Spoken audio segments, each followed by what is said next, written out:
So when we last talked, we were talking about an October surprise, and we were talking about the money counter for October. And we were talking about the amount of green that changed in October. All right, when we were looking at not just October, but going forward from October through December, the longer term patterns we felt were the safer, more bullish patterns to take. But something has changed in the last 2 weeks that we spoke. Right. Last time I spoke to you about this was the first week of October.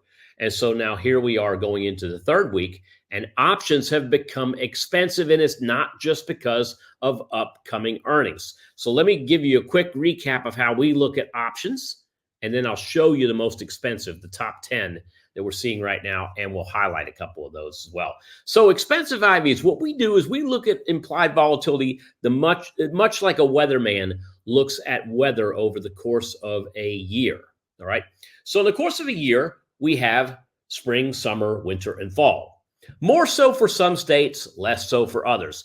For instance, down here in Florida, we really have two temperatures, hot and hotter. If you get up into the Dakotas, I think they have two temperatures too, cold and colder, or at least in Canada.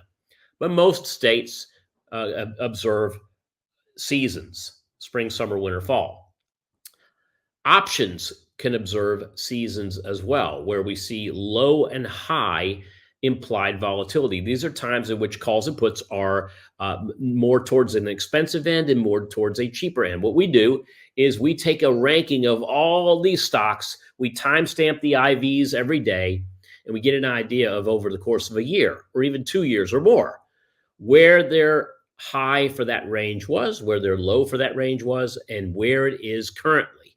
And we're able to snap a number of different data sets from this. Today, we're going to talk about expensive IVs. And expensive IVs are the ones that are looking at where we currently are and how close they are to how expensive they were over the last year.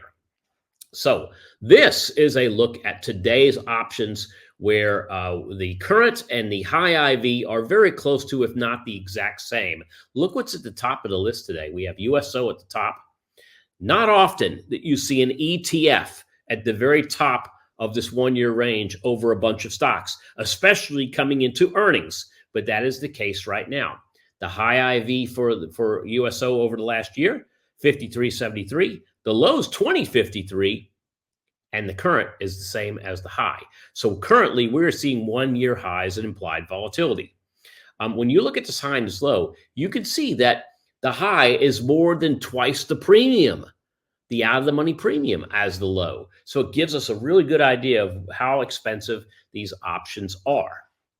Now, ECO is another oil ETF, right? And it is more of a leveraged ETF. Look at its high, 80.42, its low 35.05, and its current 80.42.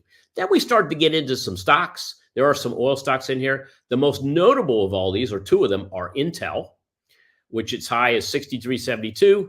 That was last quarter when, right before that big surprise, lowered expectations. Low is 28.55. Right now we're at 59.02. So we're very close to where we were 3 months ago with Intel. And of course, Citigroup's down here at the bottom, where the high was 41.46, low of 21.01, and currently 33.06. So you can see some of these ones down here near the bottom, they're not exactly at the tippy top of their highs, right? But they did come out to be in the top 10. So I want to take a look at just a few of these and look at the options on these so you can get an idea of what we're talking about as far as expensive options. First, we got to look at USO. Here's a chart of USO that goes back to June. You can see USO going from 72 to 82, all the way down to 66, and back up to above around 78, where we're at 76 today. This black line, this rising black line, is implied volatility for all near money options that are between 7 and 149 days to expiration. Notice where we are right now. We are up here, all right? Much more expensive than where we were in July. And so how does this look at options? Take a look at the options for USO. So with USO at 75.95, let's call it 76, the 76 calls are, and these are the ones that expire in 4 days, are at $1.84. The 76 puts $1.85. So if you take a look at the straddle, let's just stick those both together. We're talking about something that is around $3.75, which means what it's telling us is that it's predicting with a pretty high, a favorable accuracy that USO is going to be trading $3.75 above 76 and $3.75 below 76. It's going to be in that wide range for the next 4 days. You can thank what's going on in the Middle East for a lot of what we're seeing happening in oil and oil options. The other one I want to show you today is Intel, because let's take a look at it. It was high. It was high prior to the earnings, and it actually jumped when the stock went from 30 down to the teens, went to 22 and then rolled into the teens the days following that. That's an exception to the rule. Typically, implied volatility is high, and when earnings come out, it goes lower. But when you get a drastic drop like this, panic sets in, and that can cause the volatility to spike. The volatility did come back down as the stock settled in to this area here. But since roughly 20, which has been this average since August, well, Intel started to come back up a little bit. Now it's trading above 23. Well, guess what else is happening? In 17 days, we have earnings. They're going to be due to come out on Halloween. That's scary. And then you've got implied volatility creeping up. I expect that number is going to continue to go higher for the next 17 days. All right. What do options on Intel look like right now?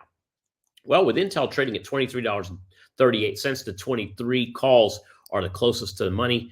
23s, $1.73 for the calls, $1.29 for the puts. You're talking about 3 points, give or take. 3 points on a $23 stock. That comes out to be about 13% above or below between now and the expiration date on these options, which are November 1st, the day following the earnings. So, in summary, we got Q3 earnings season coming up. The 3 things that I want to do, number one, I don't want to buy options ahead of earnings, especially right before earnings, because that's the worst time to buy them. You're better off selling premium right before earnings. And is there a way to safe sell? Yeah, you can do cash secured. That's the safest way to outright sell premium. But if you want a safe way to sell premium where you know the risks and you know the rewards and they're lower than simply selling put options, which is cash secure, then potentially credit spreads. Bull put credit spreads, that would be a safe way to be mildly bullish. Bear call credit spreads would be a safe way to be mildly bearish. And that is my summary for our expensive options.